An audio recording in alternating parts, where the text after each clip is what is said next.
আসসালামু আলাইকুম। আশা করি সবাই ভালো আছেন। আমাদের জীবনে দুর্বিষহ করার যে অন্যতম প্রচেষ্টা সেটা হলো স্ট্যাটাস বজায় রাখা। আমরা স্ট্যাটাস বজায় রাখার জন্যই অনেক কিছু করি যা আমাদের জীবনকে দুর্বিষহ করে ফেলে। আমাদের যে কাজটা 100 টাকায় প্রয়োজন সমাপ্তি হয়, সেটা আমাদের স্ট্যাটাস বজায় রাখার জন্য 1000 টাকা গিয়ে ঠেকে। এই 1000 টাকা জোগাড় করতে যেয়ে আমাদের জীবনে নেমে আসে যত সকল বিপত্তি এবং দুর্ভোগ।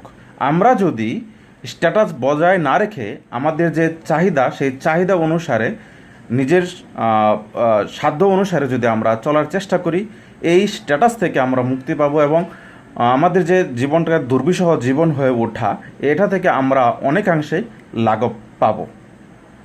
সুতরাং নিজের সাধ্য অনুসারে চলার চেষ্টা করবেন এবং স্ট্যাটাসকে দূরে রাখতে চেষ্টা